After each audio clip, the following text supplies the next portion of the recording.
Praise the lord. ನಮ್ಮ ಕರ್ತನಾಗಿರುವ ಯೇಸು ಕ್ರಿಸ್ತನ ನಾಮಕ್ಕೆ ಘನಮಾನ ಮಹಿಮೆ ಉಂಟಾಗಲಿ. ನಿಮ್ಮೆಲ್ಲರನ್ನು ಈ ಒಂದು ಸಜೀವ ವಾಕ್ಯ ಕಾರ್ಯಕ್ರಮಕ್ಕಾಗಿ ಸ್ವಾಗತಿಸುತ್ತೇನೆ. ನೀವು ವೀಕ್ಷಿಸ್ತಾ ಬಂದಿದ್ದೀರಿ, ಇನ್ನು ವೀಕ್ಷಿಸ್ತಾ ಇರ್ತೀರಿ ನಂಬುತ್ತೇನೆ. ಮತ್ತು ಈ ಒಂದು ನನಗೋಸ್ಕರ ಕೂಡ ನೀವು ಪ್ರಾರ್ಥನೆ ಮಾಡಿ ವಾಕ್ಯವು ಎಲ್ಲ ಕಡೆಗೆ ಹಬ್ಬಿಕೊಳ್ಳುವಂತೆ.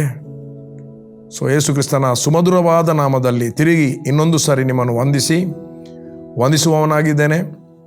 ದೇವರು ಒಳ್ಳೆಯವನು, ಒಳ್ಳೆಯದನ್ನೇ ಮಾಡುವ ಆತನ ಕೃಪೆಯು ಶಾಶ್ವತವಾಗಿದೆ. ಪ್ರಿಯರೇ, ನಾನು ಕಳೆದ ವಾರ ಎಫೆಸದವರಿಗೆ ಬರೆದ ಪತ್ರಿಕೆ 1ನೇ ಅಧ್ಯಾಯ 3ನೇ ವಚನದಿಂದ ಮಾತಾಡ್ತಾ ಇದ್ದೆ. ಅದರಲ್ಲಿ ದೇವರು ನಮಗೆ ಅನುಗ್ರಹಿಸಿರುವ ಏಳಿಗೆಯ ಬಗ್ಗೆ ಮಾತಾಡಿದ್ದೆ. ಉದ್ಧಾರದ ಬಗ್ಗೆ ಮಾತಾಡಿದೆ.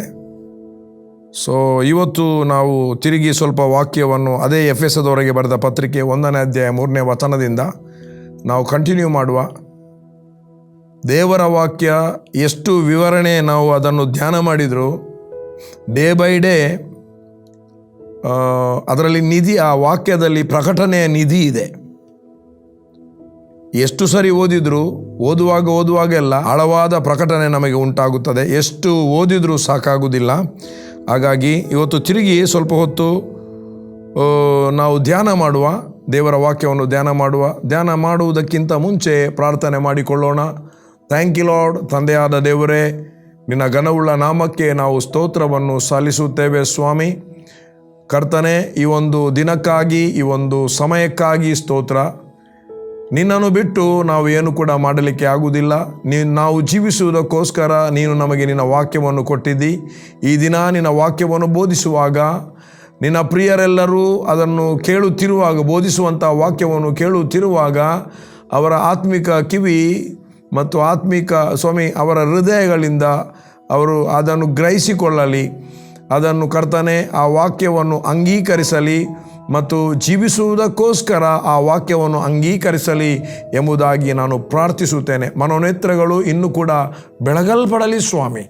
ನಿನಗೋಸ್ಕರ ಉರಿದು ಪ್ರಕಾಶಿಸುವಂತೆ, ನಿನಗೋಸ್ಕರ ಜೀವಿಸುವಂತೆ, ನಿನ್ನ ವಾಕ್ಯದ ಪ್ರಕಾರ ನಡೆಸಲ್ಪಡುವಂತೆ, ಬೋಧಿಸಲ್ಪಡುವಂಥ ವಾಕ್ಯವನ್ನು ಅಂಗೀಕಾರ ಮಾಡಲಿ ಎಂಬುದಾಗಿ ಪ್ರಾರ್ಥಿಸುತ್ತೇನೆ. ಮತ್ತು ಈ ವಾಕ್ಯದ ಮೂಲಕವಾಗಿ ಈ ಸಜೀವ ವಾಕ್ಯವನ್ನು ಕೇಳುತ್ತಿರುವಾಗ ಅವರ ಜೀವಿತದಲ್ಲಿ ಜಯ ಉಂಟಾಗಲಿ, ಜಯದಲ್ಲಿ ನಡೆಸಲ್ಪಡಲಿ ಎಂಬುದಾಗಿ ಪ್ರಾರ್ಥಿಸುತ್ತೇನೆ. ಎಲ್ಲದರಲ್ಲಿ ಘನಮಾನ ಮಹಿಮೆ ನಿನಗೆ ಸ್ವಾಮಿ, ಯೇಸುವಿನ ನಾಮದಲ್ಲಿ ತಂದೆಯೇ.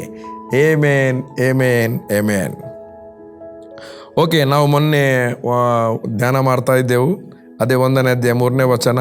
ನಮ್ಮ ಕರ್ತನಾದ ಯೇಸು ಕ್ರಿಸ್ತನ ದೇವರು ತಂದೆಯೂ ಆಗಿರುವ ಆತನಿಗೆ ಸ್ತೋತ್ರ. ಆತನು ಪರಲೋಕದಲ್ಲಿನ, ಭೂಲೋಕದಲ್ಲಿನ ಮಾತ್ರ ಅಲ್ಲ, ಭೂಲೋಕದಲ್ಲಿನಲ್ಲ, ಪರಲೋಕದಲ್ಲಿನ ಸಕಲ ಆತ್ಮೀಕ ಅಥವಾ ಆತ್ಮೀಯ ವರಗಳನ್ನು ನಮಗೆ ಕ್ರಿಸ್ತ ಯೇಸುವಿನಲ್ಲಿ ಅನುಗ್ರಹ ಮಾಡಿದ್ದಾನೆ. ಇದು ದೇವರ ಅನುಗ್ರಹ. ಯಾವಾಗ ಈ ಕ್ರಿಸ್ತ ಯೇಸುವಿನಲ್ಲಿ ಅನುಗ್ರಹ, ಯಾರಿಗೆ ಅನುಗ್ರಹ ಆಗಿದೆ ಅಂದರೆ, ಯಾರ್ಯಾರು ಆತನನ್ನು ಅಂಗೀಕರಿಸಿದರೋ, ಅಂದರೆ ಆತನ ಹೆಸರಿನ ಮೇಲೆ ನಂಬಿಕೆ ಇಟ್ಟರೋ ಅವರಿಗೆ ದೇವರ ಮಕ್ಕಳಾಗುವ ಅಧಿಕಾರವನ್ನು ದೇವರು ಕೊಟ್ಟನು. ದೇವರು ಕೊಟ್ಟಿರುವ ಅಧಿಕಾರದಿಂದ ಅವರು ದೇವರ ಮಕ್ಕಳಾಗಿ ಹುಟ್ಟಿದ್ದಾರೆ. ಅದು ಅವರು ಅಂದರೆ ಯಾರು? ನಾವೇ. ನೀವು ಹೇಳಿ, ನಾನೇ ಅವರು. ಇಲ್ಲಿ ಬರ್ದಂಥದ್ದು. ಇವರು ಕಾಮದಿಂದಾಗಲಿ, ಪುರುಷ ಸಂಕಲ್ಪದಿಂದಾಗಲಿ, ರಕ್ತ ಸಂಬಂಧದಾಗಲಿ ಹುಟ್ಟಲಿಲ್ಲ, ದೇವರಿಂದ ಹುಟ್ಟಿದ್ದೇವೆ. ದೇವರು ನಮಗೆ ಅಪ್ಪ, ತಂದೆ ಎಂದು ಕರೆಯುವ ಪುತ್ರನ ಆತ್ಮನನ್ನು ನಮಗೆ ದಯಪಾಲಿಸಿದ್ದಾನೆ. ಹಾಗಾಗಿ ಯಾರ್ಯಾರು ಆತನ ಮಕ್ಕಳಾಗಿದ್ದರೋ ಅವರಿಗೆ ದೇವರು ಹಕ್ಕು ಬಾಧ್ಯತೆ, ದೇವರ ರಾಜ್ಯದಲ್ಲಿನ ಹಕ್ಕು ಬಾಧ್ಯತೆಯನ್ನು ಅನುಗ್ರಹ ಮಾಡಿದ್ದಾನೆ. ಅಧಿಕಾರವನ್ನು ಕೊಟ್ಟಿದ್ದಾನೆ. ದುರಾತ್ಮಗಳ ಮೇಲೆ ಅಧಿಕಾರ, ವಾಯುಮಂಡಲದಲ್ಲಿ ತಿರುಗಾಡುತ್ತಿರುವಂಥ ದುಷ್ಟ ಆತ್ಮಗಳ ಮೇಲೆ ಅಧಿಕಾರ ಮತ್ತು ಎಲ್ಲದರ ಮೇಲೆ ಅಧಿಕಾರವನ್ನು ದೇವರು ನಮಗೆ ಅನುಗ್ರಹ ಮಾಡಿದ್ದಾನೆ. ಯಾರಿಗೆ ಅನುಗ್ರಹ ಮಾಡಿದ್ದು? ಆತನ ಮಕ್ಕಳಾಗಿ ಯಾರು ಹುಟ್ಟಿದ್ದಾರೋ ಅವರಿಗೆ ಮಾತ್ರ ಇದು ಅನುಗ್ರಹ ಆದದ್ದು. ಇಲ್ಲಿ ನೋಡುವ ನಾವು ಆತ್ಮೀಯ ವರಗಳು ನಮಗೆ. ಆದರೆ ಅನುಗ್ರಹ ಆದದ್ದು ಎಲ್ಲಿ? ಕ್ರಿಸ್ತ ಯೇಸುವಿನಲ್ಲಿ ಅನುಗ್ರಹಿಸಿದ್ದಾನೆ. ಅದೆಲ್ಲವೂ ಕ್ರಿಸ್ತ ಯೇಸುವಿನಲ್ಲಿ ಇತ್ತು. ಆ ಕ್ರಿಸ್ತ ಯೇಸುವನ್ನು ನಾವು ನಮ್ಮ ಸ್ವಂತ ರಕ್ಷಕನನ್ನಾಗಿ, ನಮ್ಮ ಒಡೆಯನನ್ನಾಗಿ ನಾವು ಅಂಗೀಕರಿಸಿದಾಗ, ಆತನೇ ನಮ್ಮ ರಕ್ಷಕನು ಎಂಬುದಾಗಿ ಹೃದಯದಿಂದ ನಂಬಿ ಬಾಯಿಂದ ಅರಿಕೆ ಮಾಡಿದಾಗ ನಮಗೆ ಅದು ಅನುಗ್ರಹವಾಗಿದೆ. ಪರಲೋಕದಲ್ಲಿನ ಸಕಲ ಆತ್ಮಿಕ ವರಗಳು ಕ್ರಿಸ್ತ ಯೇಸುವಿನಲ್ಲಿ ಅನುಗ್ರಹ ಮಾಡಿದ್ದಾನೆ. ಇವತ್ತು ಆತ್ಮಿಕ ಲೋಕದಲ್ಲಿ ನಮ್ಮ ಅಡ್ರೆಸ್, ನಮ್ಮ ಸರ್ನೇಮ್ ಯಾವುದಂದರೆ, ಬೈಬಲ್ ಹೇಳ್ತದೆ, ದೇವರು ನಮಗೆ ದೇವರ ಮಕ್ಕಳೆಂಬ ಹೆಸರನ್ನು ಕೊಡುವುದರಲ್ಲಿ ಎಂಥ ಮಮತೆ ಇಟ್ಟಿದ್ದಾನೆ ನೋಡಿರಿ. ದೇವರ ಮಕ್ಕಳೆಂಬ ಹೊಸ ಹೆಸರನ್ನು ದೇವರು ನಮಗೆ ಅನುಗ್ರಹ ಮಾಡಿದ್ದಾನೆ. ಇವತ್ತು ನಮ್ಮ ಆತ್ಮಿಕ ವಿಳಾಸ ಯಾವುದಂದರೆ, ಸರಿಯಾಗಿ ಎಲ್ಲರೂ ಕೇಳಿ, ಇವತ್ತು ನಮ್ಮ ಆತ್ಮಿಕ ವಿಳಾಸ ಯಾವುದಂದರೆ ಅದು ಇನ್ ಕ್ರೈಸ್ಟ್, ಕ್ರಿಸ್ತನಲ್ಲಿ. ಯಾವಾಗ ನಾವು ಕ್ರಿಸ್ತನಲ್ಲಿ ಸೇರಿದೆವೋ, ಯಾವಾಗ ನಾವು ಕ್ರಿಸ್ತನಲ್ಲಿ ಬಂದುಬಿಟ್ಟೆವೋ, ಕ್ರಿಸ್ತನನ್ನು ನಂಬಿದೆವೋ, ಕ್ರಿಸ್ತನು ನಮ್ಮ ಒಡೆಯನೆಂಬುದಾಗಿ ಅಂಗೀಕರಿಸಿದೆವೋ, ಆಗ ದೇವರ ಮಕ್ಕಳೆಂಬ ಹೆಸರು, ಒಂದು ಅಡ್ರೆಸ್ ಸಿಕ್ಕಿತು. V are the children of god, V are in Christ, that is hope of glory. V are in Christ, that is the hope of glory. ಅದಕ್ಕೆ ನನ್ನ ಪ್ರಿಯ ದೇವ ಜನರೇ, 2 ಕೊರಿಂಥ 5ನೇ ಅಧ್ಯಾಯ 17ನೇ ವಚನ ಹೇಳ್ತದೆ, ಯಾವನಾದರೂ, ಇಲ್ಲಿ ಜಾತಿ ಬರೀಲಿಲ್ಲ, ಕ್ಯಾಥಲಿಕ್, ಕ್ರಿಶ್ಚಿಯನ್, ಯಾವ ಜಾತಿ ಬರಲಿ, ಇದು ಬರೆಯಲ್ಪಟ್ಟದು ಇವೆಲ್ಲ ಜಾತಿಗಳು ಕ್ರಿಶ್ಚಿಯನ್ ಎಂಬ ಹೆಸರು ಕರೆಯಲ್ಪಡುವುದಕ್ಕಿಂತ ಮುಂಚೆ ಆಗಿರ್ಬೋದು. ಯಾಕೆ? ಅಪೊಸ್ತಲರ ಕೃತ್ಯದಲ್ಲಿ 11ನೇ ಅಧ್ಯಾಯದಲ್ಲಿ ಅಂತಿಯೋಕ್ಯದಲ್ಲಿಯೇ ಶಿಷ್ಯರಿಗೆ, ಯಾರಿಗೆ? ಯೇಸು ಕ್ರಿಸ್ತನ ಶಿಷ್ಯರಿಗೆ ಕ್ರೈಸ್ತರೆಂಬ ಹೆಸರು ಮೊದಲು ಬಂತು. ತಮಾಷೆಯಲ್ಲಿ ಕರೆದದ್ದು, ತಮಾಷೆ ಮಾಡಿದ್ದು. ಕ್ರಿಸ್ತನಾಗೇ ಕಾಣ್ತಿದ್ರು, ಕ್ರಿಸ್ತನಾಗೇ ಮಾಡ್ತಿದ್ರು, ಅದಕ್ಕೆ ಕ್ರಿಸ್ತನವರು ಅಥವಾ ಕ್ರೈಸ್ತರು ಎಂಬುದಾಗಿ ಅವರಿಗೆ ಕರೆದರು. ಇಲ್ಲಿ 2 ಕೊರಿಂಥ 5ನೇ ಅಧ್ಯಾಯ 17ನೇ ವಚನ ಹೇಳ್ತದೆ, ಯಾವನಾದರೂ ಕ್ರಿಸ್ತನಲ್ಲಿ ಇದ್ದರೆ ಅವನು ನೂತನ ಸೃಷ್ಟಿ, ಪೂರ್ವ ಸ್ಥಿತಿಗಳೆಲ್ಲವೂ ಹೋಯಿತು, ಎಲ್ಲವೂ ನೂತನವಾಯಿತು. ಇದು ಯಾರಿಂದಲಾದದಲ್ಲ, ದೇವ ಸೇವಕರಿಂದ ಆದದಲ್ಲ, ಇದು ದೇವರಿಂದಲೇ ಆಯಿತು ಎಂಬುದಾಗಿ ಆ ಗ್ರಂಥಕರ್ತನು ಬರೆದಿದ್ದಾನೆ. ಪವಿತ್ರಾತ್ಮನು ಆತನ ಮೂಲಕ ಬರೆಸಿದ. ನನ್ನ ಪ್ರಿಯರೇ, ಯಾವನಾದರೂ ಕ್ರಿಸ್ತನಲ್ಲಿದ್ದರೆ, ಈಗ ನಾವು ಎಲ್ಲಿದ್ದೇವೆ ಅಂದರೆ, ನಾವು ಇರುವಂಥದ್ದು ಕ್ರಿಸ್ತನಲ್ಲಿ. ಅಫ್ಕೋರ್ಸ್ ನಾನೀಗ ಬಿಗ್ ಜೆ ಸ್ಟುಡಿಯೋದಲ್ಲಿರ್ಬೋದು, ಅಥವಾ ನಾನು ಸ್ವಲ್ಪ ಹೊತ್ತಿನಲ್ಲಿ ಬೇರೆ ಎಲ್ಲಿಯೇ ಇರ್ಬೋದು. ಅದು ನಾನು ಇರುವ ನನ್ನ ಶರೀರವಾಗಿ ನಾನಿರುವಂಥ ಪ್ಲೇಸ್.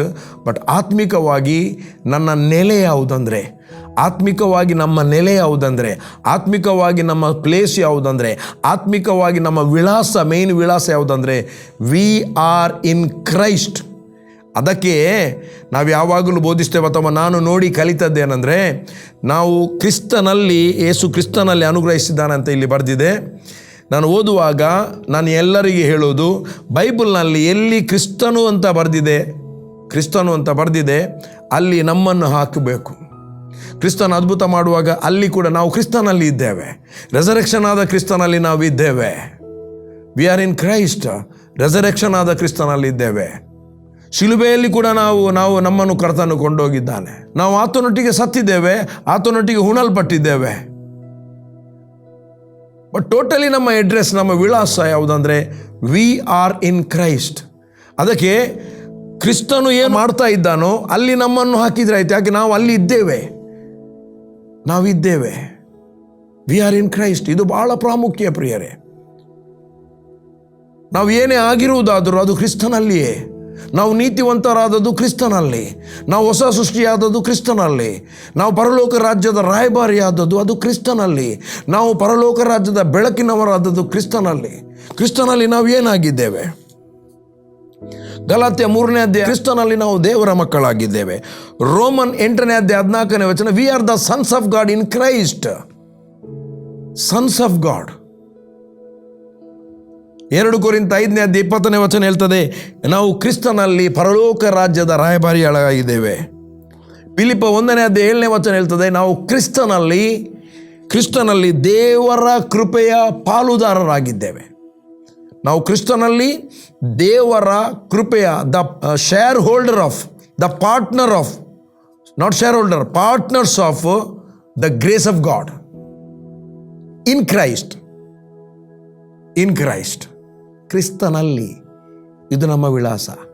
ನಾವು ಏನೇ ಆಗಿದ್ರೂ ಅದು ಕ್ರಿಸ್ತನಲ್ಲೇ ಆಗೋದು. ಓಕೆ, ಅದೇ ಫಿಲಿಪ್ಪ 2:16 ಕ್ರಿಸ್ತನಲ್ಲಿ ಜೀವದಾಯಕ ವೃಕ್ಷವನ್ನು ತೋರಿಸಿಕೊಡುವವರಾಗಿದ್ದೇವೆ. ಕ್ರಿಸ್ತನಲ್ಲಿ ಜೀವದಾಯಕ ವೃಕ್ಷವನ್ನು ನಾವು ತೋರಿಸುವವರಾಗಿದ್ದೇವೆ. ಅದೇ ಫಿಲಿಪ್ಪ 2:16 ಕ್ರಿಸ್ತನಲ್ಲಿ ನಾವು ಹೊಳೆಯುವ ಜ್ಯೋತಿರ್ಮಂಡಲವಾಗಿ ಈ ಲೋಕದಲ್ಲಿ ಇದ್ದೇವೆ. ನಾವು ಅದು ಕ್ರಿಸ್ತನಲ್ಲಿರೋದು. ಕ್ರಿಸ್ತನಲ್ಲಿ ರಾಯಭಾರಿಗಳು, ನಾವು ಕ್ರಿಸ್ತನಲ್ಲಿ ಹೊಳೆಯುವ ಜ್ಯೋತಿರ್ಮಂಡಲಗಳು, ಕ್ರಿಸ್ತನಲ್ಲಿ ದೇವರ ಕೃಪೆಯ ಪಾಲುದಾರರು, ಕ್ರಿಸ್ತನಲ್ಲಿ ದೇವರ ಮಕ್ಕಳು, ಕ್ರಿಸ್ತನಲ್ಲಿ. ಮತ್ತು 2 ಕೊರಿಂಥ 3:2 ಕ್ರಿಸ್ತನಲ್ಲಿ we are the living epistle, ಜೀವಂತ ಪತ್ರಿಕೆಗಳು. When we are in Christ we are walking according walking with Christ. So ನಾವು ಜನರಿಗೆ ಜೀವಂತ ಪತ್ರಿಕೆಗಳಾಗಿ, ಎಪಿಸ್ಟಲ್ಸ್ಗಳಾಗಿ ಕಾಣಿಸಲ್ಪಡುತ್ತೇವೆ.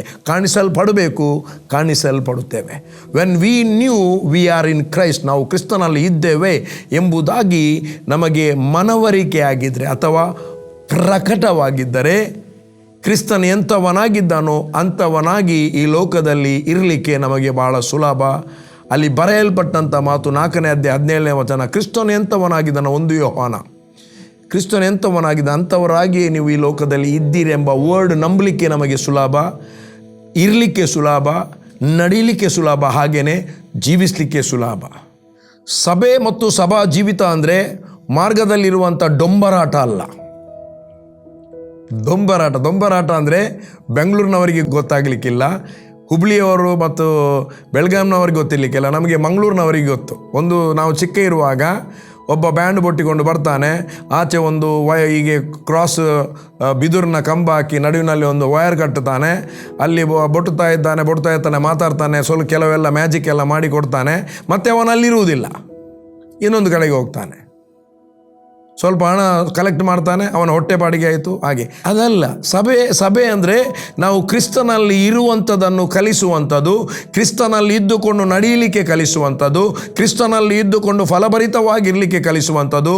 ಕ್ರಿಸ್ತನಲ್ಲಿ ನಾವು ಇದ್ದೇವೆ, ದೇವರ ಕೃಪೆಯನ್ನು ಪ್ರಖ್ಯಾತಿಪಡಿಸುವುದಕ್ಕೋಸ್ಕರ, ಇದೇ ವಚನದಲ್ಲಿ ಮುಂದೆ ಇದೆ, ದೇವರ ಮಹಿಮೆಯನ್ನು ಪ್ರಖ್ಯಾತಿಗೆ ಪಡಿಸುವುದಕ್ಕೋಸ್ಕರ ದೇವರು ಭೂಲೋಕದಲ್ಲಿ ತನ್ನ ಸಭೆಯನ್ನು ಸ್ಥಾಪನೆ ಮಾಡಿದ್ದಾನೆ. ಕ್ರಿಸ್ತನು ಆ ಸಭೆಯನ್ನು ಕಟ್ಟಿದ್ದಾನೆ. ಸಭೆಯಲ್ಲಿ ಡೊಂಬರಾಟ ಇಲ್ಲ, ನಾನು ಯಾರನ್ನು ಬ್ಲೇಮ್ ಮಾಡ್ತಾ ಇಲ್ಲ.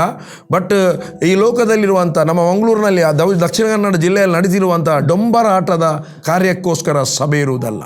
ಸಭೆ ಇರುವುದು ಸಭೆ ಒಂದು ಊರಿನಲ್ಲಿ ಸಭೆ ಇದ್ದರೆ, ಒಂದು ಪಟ್ಟಣದಲ್ಲಿ ಸಭೆ ಇದ್ದರೆ ಆ ಪಟ್ಟಣಕ್ಕೆ ಬೆಳಕಾಗಿರುವಂಥದ್ದು. ಆ ಸಭೆಯ ಮೂಲಕ ಪಟ್ಟಣ ಪ್ರಜ್ವಲಿಸ್ತದೆ, ಆ ಸಭೆಯ ಮೂಲಕ ಪಟ್ಟಣದಲ್ಲಿ ಏಳಿಗೆ ಉಂಟಾಗುತ್ತದೆ, ಆ ಸಭೆಯ ಮೂಲಕ ಸರಕಾರ ಸ್ಥಾಪಿಸಲ್ಪಡುತ್ತದೆ, ಆ ಸಭೆಯ ಮೂಲಕ ಸಮಯಕ್ಕೆ ಸರಿಯಾದ ಮಳೆ ಬರ್ತದೆ, ಅತಿವೃಷ್ಟಿ ಅನಾವೃಷ್ಟಿ ಆಗುವುದಿಲ್ಲ.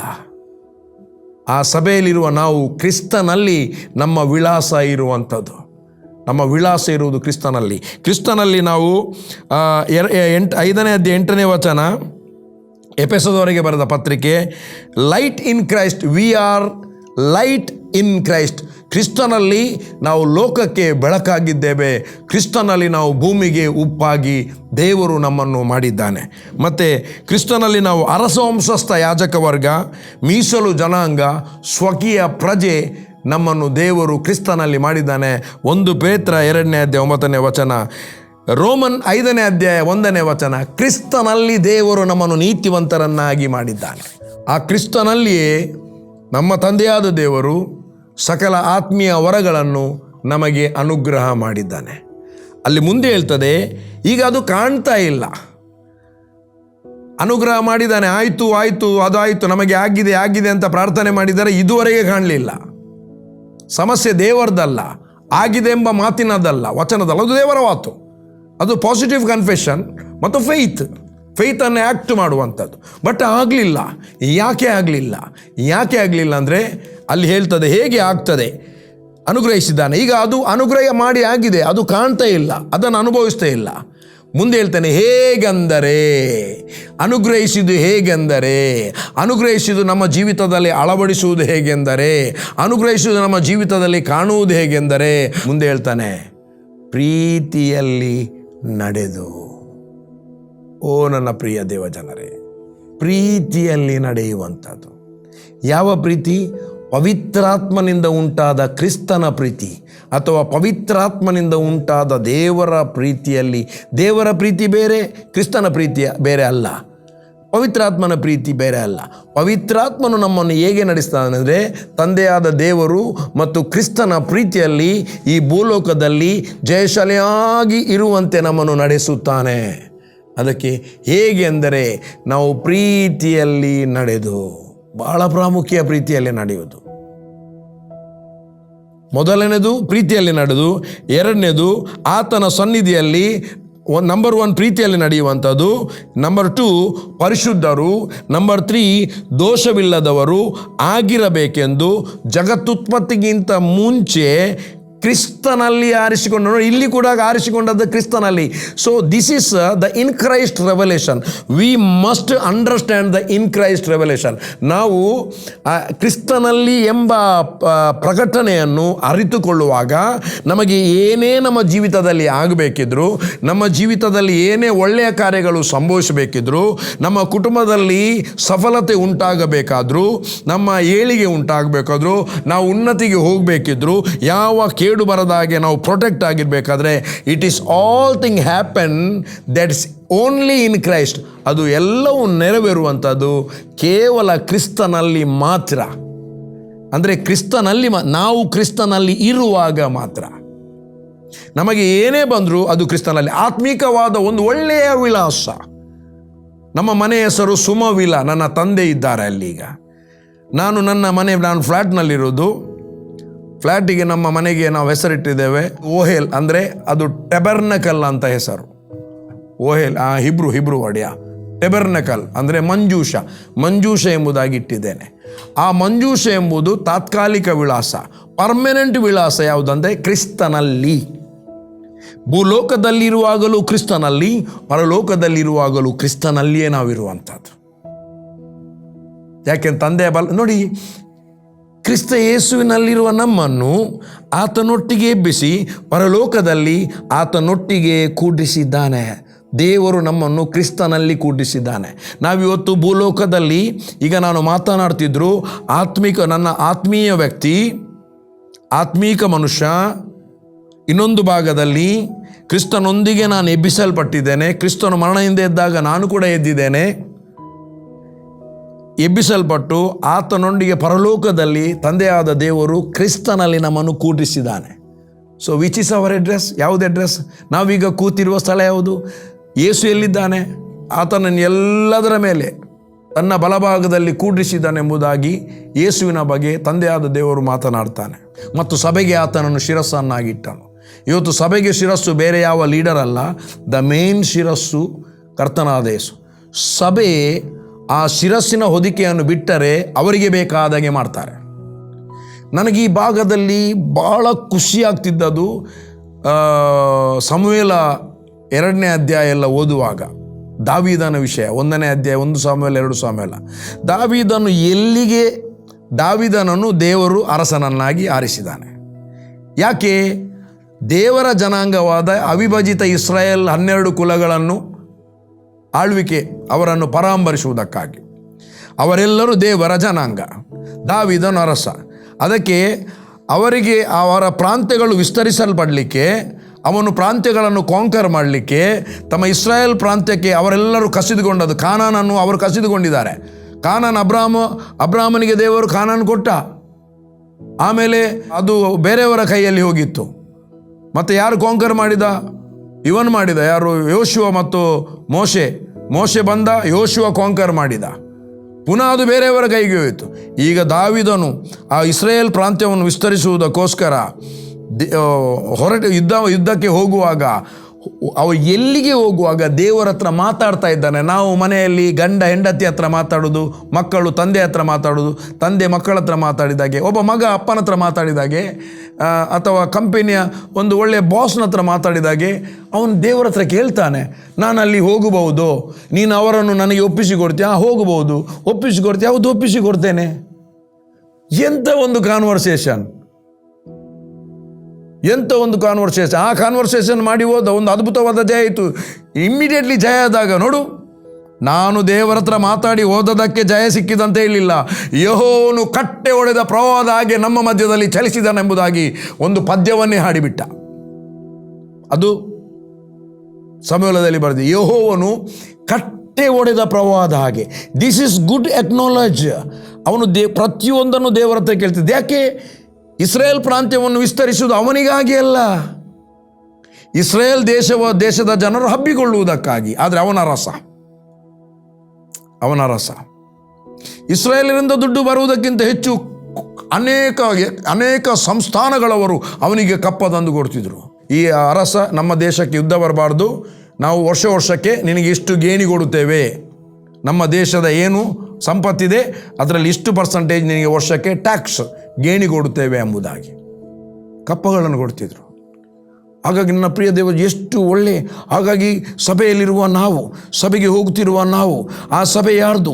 ಆ ಸಭೆ ಕರ್ತನಾದ ಯೇಸು ಕ್ರಿಸ್ತಂದು. ಕುಟುಂಬದಲ್ಲಿ ವಾಸ ಮಾಡುವ ನಾವು, ಆ ಕುಟುಂಬವನ್ನು ಯಾರು ಕಟ್ಟಿದ್ರು? ತಂದೆಯಾದ ದೇವರು ಕಟ್ಟಲಿಕ್ಕೆ ನಮಗೆ ಬುದ್ಧಿ, ಸಾಮರ್ಥ್ಯ, ಜ್ಞಾನ, ವಿವೇಕಗಳನ್ನು ಕೊಟ್ಟಿದ್ದಾನೆ. ನನಗೆ ಭಾಳ ಹಳೆ ಒಡಂಬಡಿಕೆ ಓದುವಾಗ ಭಾಳ ಖುಷಿಯಾಗೋದು. ಅದು ದಾವೀದನ ಬಗ್ಗೆ ಓದುವಾಗ ಎಂಥ ಒಂದು ಎಕ್ನಾಲಜ್ಮೆಂಟ್. ಅಯ್ಯೋ, ಅವನು ಪ್ರೇಯರ್ ಮಾಡಿ ಹೋಗ್ಬೋದು, ಜಯ ಕೊಡ್ತೀವಿ, ಹೌದು, ಒಪ್ಪಿಸಿಕೊಡ್ತೇನೆ, ಕಾಂಕರ್ ಮಾಡಿಬಿಟ್ಟ, ಯುದ್ಧ ಮಾಡಿದ ಅವನ ಜನರು ಯುದ್ಧ ಮಾಡಿದರು. ಲಾಸ್ಟಿಗೆ ಎಲ್ಲ ಯುದ್ಧದಲ್ಲಿ ಗೆದ್ದು ಅವನು ಒಂದು ಪೊಸಿಷನ್ಗೆ ಬರುವಾಗ ಯೋಬ ಹೇಳಿದ, ಇನ್ನು ನೀನು ಬರಬೇಡ, ನಮ್ಮಲ್ಲಿ 1000 ಜನರು ಸತ್ತರು, ಏನಾಗುವುದಿಲ್ಲ, ನೀನು ಒಬ್ಬನು ಸತ್ತರೆ ನೀನು ನಮಗೆ ಇರಬೇಕಂತ ಯೋಬ ಮತ್ತೆ ಅವನು ಯುದ್ಧ ನಡೆಸಿಕೊಂಡು ಹೋದ. ಅದಕ್ಕಿಂತ ಮೊದಲು ದಾವೀದನು ಕಾಂಕರ್ ಮಾಡ್ತಿದ್ದ.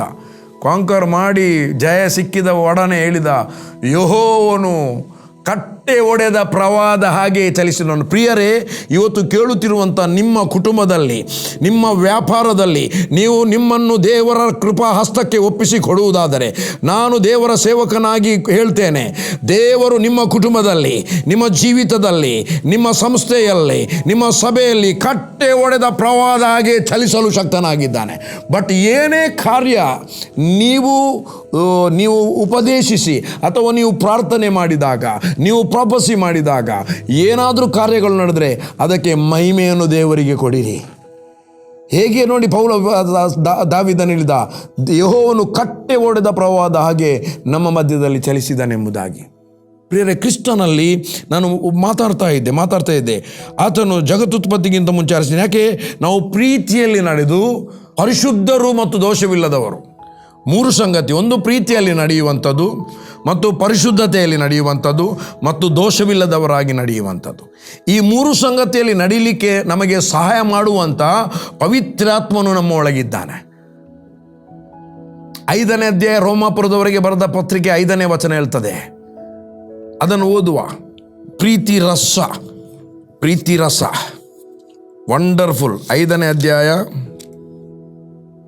ನಮಗೆ ಕೊಟ್ಟಿರುವ ಪವಿತ್ರಾತ್ಮನ ಮೂಲಕವಾಗಿ ದೇವರ ಪ್ರೀತಿ ರಸವು ನಮ್ಮ ಹೃದಯಗಳಲ್ಲಿ ಧಾರಾಳವಾಗಿ ಸುರಿಸಿದೆಯಲ್ಲ. ನನಗೆ ಪ್ರೀತಿ ಮಾಡಲಿಕ್ಕೆ ಆಗುವುದಿಲ್ಲ ಪಾಸ್ಟ್ರೆ, ಕಷ್ಟ ಆಗ್ತದೆ. ಆ ವ್ಯಕ್ತಿಯನ್ನು ನೋಡುವಾಗ ಪ್ರೀತಿ ಮಾಡಲಿಕ್ಕೆ ಆಗುವುದಿಲ್ಲ. ಹಳೆ ಒಡಂಬಡಿಕೆಯಲ್ಲಿ ಪ್ರೀತಿಸುವವರನ್ನು ಪ್ರೀತಿಸಿರಿ, ದ್ವೇಷಿಸುವವರನ್ನು ದ್ವೇಷಿಸಿರಿ, ವೈರಿಗಳನ್ನು ದ್ವೇಷಿಸಿರಿ ಅಂತ ಬರೆದಿದೆ. ಆದರೆ ಹೊಸ ಒಡಂಬಡಿಕೆಯಲ್ಲಿ ಕ್ರಿಸ್ತನ ಉಪದೇಶ ಅಂದರೆ ವೈರಿಗಳನ್ನು ಪ್ರೀತಿಸಿರಿ. ಒಬ್ಬ ವ್ಯಕ್ತಿ ಮೊನ್ನೆ ಹೇಳ್ತಿದ್ದ ನನಗೆ, ಪ್ರಸಂಗದಲ್ಲಿ ಮಾತ್ರ ಪ್ರೀತಿ, ಈಗ ಪ್ರೀತಿ ನಿಜವಾಗಿ ತೋರಿ ಬರ್ತಾ ಇಲ್ಲ ಎಂಬುದಾಗಿ ಒಬ್ಬ ವ್ಯಕ್ತಿಯ ಬಗ್ಗೆ. ನಾನು ಹೇಳಿದೆ, ಅದನ್ನು ತೀರ್ಪು ಮಾಡಲಿಕ್ಕೆ ನಾವು ಯಾರು? Who we are to judge? ನಾವು ಅಂಥ ವ್ಯಕ್ತಿಗಳಿಗಾಗಿ ಪ್ರಾರ್ಥನೆ ಮಾಡುವ. ಪ್ರಿಯರೇ, ಒಬ್ಬ ವ್ಯಕ್ತಿಯಲ್ಲಿ ತಪ್ಪು ಕಂಡಾಗ, ಸೇವಕರಲ್ಲಿ ತಪ್ಪು ಕಂಡಾಗ ಇಮ್ಮಿಡಿಯೇಟ್ಲಿ ಅವರಿಗೋಸ್ಕರ ಪ್ರಾರ್ಥಿಸಿರಿ. ಸಡನ್ ಅವರು ಚೇಂಜ್ ಆಗ್ತಾರೆ. ದೇವ ಸೇವಕರು ಉಳಿಬೇಕಿನ್ನು ಕೊನೆಯ ಕಾಲ. We are in the end period. ಅಧರ್ಮವು ಹೆಚ್ಚಾಗುತ್ತೆ, ಪ್ರೀತಿ ತಣ್ಣಗಾಗ್ತದೆ ಎಂಬುದಾಗಿ ಬೈಬಲಲ್ಲಿ ಬರೆದಿದೆ. ಅನ್ಯೋನ್ಯತೆ ಕಡಿಮೆ ಆಗುತ್ತೆ. ಪ್ರೀತಿ ತಣ್ಣಗಾಗುವುದಂದರೆ ಅನ್ಯೋನ್ಯತೆ ಕಡಿಮೆ ಆಗೋದು. ದೇವಜನರ ಐಕ್ಯತೆ ವೈರಿಯ ನಾಶನ. ಒಂದು ಕುಟುಂಬದಲ್ಲಿ ಅನ್ಯೋನ್ಯತೆ ಇರುವಾಗ ಅದವರನ್ನು ಹೊಡಿಲಿಕ್ಕೆ ಆಗುವುದಿಲ್ಲ. ಸಭೆಯಲ್ಲಿ ಅನ್ಯೋನ್ಯತೆ ಇರುವಾಗ ಹೊಡಿಲಿಕ್ಕೆ ಆಗುವುದಿಲ್ಲ. ಸಭೆ ಯಾತಕ್ಕಾಗಿ ಎಂಬುದಾಗಿ ಬೋಧಿಸುವವನಿಗೂ ಅಲ್ಲಿರುವವರಿಗೆ ಗೊತ್ತಿರಬೇಕು. ಇಲ್ಲದ್ರೆ ಪ್ರೋಗ್ರಾಮ್ನ ಮೇಲೆ ಪ್ರೋಗ್ರಾಮ್ ಮಾಡಿಕೊಂಡು ಏನೋ ಮೇಲೆ ಬರಲಿಕ್ಕೆ ನೋಡೋದು. No, that is not will of God. ನಾವು ಪ್ರತಿಯೊಂದನ್ನು ಮಾಡುವಾಗ, ಕುಟುಂಬದಲ್ಲಿ ಆಗಲಿ ಸಭೆಯಲ್ಲಾಗಲಿ, ದೇವರ ಸಲಹೆ ವಾಕ್ಯದಲ್ಲಿ ನೋಡಬೇಕು, ದೇವರಿಂದ ಕೇಳಬೇಕು. ಪ್ರೇಯರ್ ಮಾಡುವಾಗ ನಮಗೆ ರೈಟ್ ಸಿಗ್ನಲ್ ಬರುತ್ತೆ. ನನ್ನ ಪ್ರಿಯ ದೇವಜನರೇ, ಪ್ರೀತಿಯಲ್ಲಿ ಪವಿತ್ರಾತ್ಮನ ಮೂಲಕ ಪ್ರೀತಿ ರಸ ನಮ್ಮ ಒಳಗೆ ಸುರಿಸಲ್ಪಟ್ಟಿದೆ. ವೈರಿಯನ್ನು ಪ್ರೀತಿಸಲಿಕ್ಕೆ ನಮಗೆ ಹೇಳಿದ್ದಾರೆ. ಅಯ್ಯೋ ನನಗೆ ಪ್ರೀತಿ ಮಾಡಲಿಕ್ಕೆ ಆಗುವುದಿಲ್ಲ. ಇಲ್ಲ, ಒಳಗೆ ಪವಿತ್ರಾತ್ಮನಿದ್ದಾನೆ, ಆಗ್ತದೆ. ಆ ಪವಿತ್ರಾತ್ಮನಿಗೆ ನಿನ್ನನ್ನು ಬಿಟ್ಟುಕೊಟ್ಟರೆ ಪ್ರೀತಿ ಮಾಡಲಿಕ್ಕೆ ನನಗೂ ನಿನಗೂ ಆಗುತ್ತೆ. ಆ ಪವಿತ್ರಾತ್ಮನು ಮಲಗಿದ್ದಾನೆ ಅಂತ ನಾವು ನೆನೆಸಿದರೆ ಅವನು ಮಲಗಿರುವುದಿಲ್ಲ. ನಾವು ನೆನೆಸಿದರೆ ನಮಗೆ ಪ್ರೀತಿ ಮಾಡಲಿಕ್ಕೆ ಕಷ್ಟ ರೀ. ಅವರ ಕೆಟ್ಟ ಸಂಗತಿಗಳು ನಮ್ಮ ಮುಂದೆ ಬಂದು ನಿಲ್ತವೆ. ಅವರು ಮಾತನಾಡಿದ ಮಾತುಗಳು ನಮ್ಮ ಮುಂದೆ ಮನಸ್ಸಿನಲ್ಲಿ ತಿರುಗಾಡ್ತಾ ಇರ್ತವೆ. ಆದರೆ ದೇವರಿಗೆ ಪೂರ್ಣವಾಗಿ ಒಪ್ಪಿಸಿಕೊಡುವಾಗ, ಪವಿತ್ರಾತ್ಮನಿಂದ ನಡೆಸಲ್ಪಡುವಾಗ, ಆ ಪವಿತ್ರಾತ್ಮನಲ್ಲಿ ದೇವರು ತನ್ನ ಪ್ರೀತಿ ರಸವನ್ನು ನಮ್ಮಲ್ಲಿ ಧಾರಾಳವಾಗಿ ಸುರಿಸಿದ್ದಾನಲ್ಲ, ಅದರ ನೊರೆಗಳು ಹೊರಗೆ ಬರಲಿಕ್ಕೆ ಸ್ಟಾರ್ಟ್ ಆಗ್ತದೆ. ರಸದಲ್ಲಿ ನೊರೆ ಇದೆ. ಒಂದು ಕಬ್ಬನ್ನು ಆ ಜ್ಯೂಸಿನ ಮಿಷಿನಿಗೆ ಕೊಟ್ಟು ಅವನು ಪುನಃ ಮಡಚಿ ತಿರುಗಿಸುವಾಗ ನೊರೆಗಳು ಬರಲಿಕ್ಕೆ, ಅಂಥ ರಸ ಒಳಗೆ ಆ ಪ್ರೀತಿಯ ರಸಗಳನ್ನು ನಮ್ಮ ಒಳಗೆ ದೇವರು ಹಾಕಿದ್ದಾನೆ. ಕ್ರಿಸ್ತನ ಆ ಪ್ರೀತಿ ಸ್ವರೂಪನಾದ ತಂದೆಗೆ ಹುಟ್ಟಿದ ಮಕ್ಕಳು ನಾವು. ಆ ಪ್ರೀತಿ ಸ್ವರೂಪನಾದ ತಂದೆ ಆ ಪವಿತ್ರಾತ್ಮನ ಮೂಲಕವಾಗಿ ವಾಸ ಮಾಡ್ತಾ ಇದ್ದಾನೆ. ಅದಕ್ಕಾಗಿ ನನ್ನ ಪ್ರಿಯ ದೇವಜನರೇ, ಬಾಕಿ 3 ಪ್ರೀತಿ, ದೋಷವಿಲ್ಲದವರು, ಪರಿಶುದ್ಧರು, ನೆಕ್ಸ್ಟ್ ನಾನು ಮಾತನಾಡ್ತೇನೆ. ದೋಷವಿಲ್ಲದಂದರೆ ಯಾವುದು, ಪರಿಶುದ್ಧರಂದರೆ ಯಾವುದು ಎಂಬುದಾಗಿ ನೆಕ್ಸ್ಟ್ ಮಾತಾಡುವ. ಮತ್ತು ಪ್ರೀತಿಯಲ್ಲಿ ನಡೆಯುವಂಥದ್ದನ್ನಾಡುವ. ಪ್ರೀತಿ ಏನಾಗಿದೆ. ಸೊ ದೇವರ ವಾಕ್ಯವನ್ನು ಆಶೀರ್ವದಿಸ್ತಾನೆ. You are blessed. ದೇವರು ನಿಮ್ಮನ್ನು ಬಲವಾಗಿ ಆಶೀರ್ವದಿಸಲಿ. ನಾನು ಇವತ್ತು ಮಾತನಾಡಿದ ಹಾಗೆ ಏನೇ ದೇವರು ನಿಮಗೆ ಉಪಕಾರ ಮಾಡಿದರು, ಅದು ಏನೇ ಬಂದರೂ ದೇವರಿಂದ ಬಂದದ್ದು, ದೇವರು ಮಾಡಿದೆಂಬುದಾಗಿ ದೇವರಿಗೆ ಕೃತಜ್ಞತೆಯನ್ನು ಸಲ್ಲಿಸಿರಿ. ಯಾರನ್ನು ಹೈಲೈಟ್ ಮಾಡಲಿಕ್ಕೆ ಹೋಗಬೇಡಿ, ಯಾರನ್ನು ಫೋಕಸ್ ಮಾಡಬೇಡಿ. Focus only Jesus Christ. ನಮ್ಮ ತಂದೆಯಾದ ದೇವರನ್ನು, ಯೇಸು ಕ್ರಿಸ್ತನ ನಾಮದಲ್ಲಿ ತಂದೆಯಾದ ದೇವರಿಗೆ ಘನತೆ, ಮಾನ, ಮಹಿಮೆಯನ್ನು ಸಲ್ಲಿಸಿರಿ. ಅದು ನಿಮ್ಮ ಏಳಿಗೆ. God bless you. Amen and amen. Thank you lord. Thank you Jesus. S.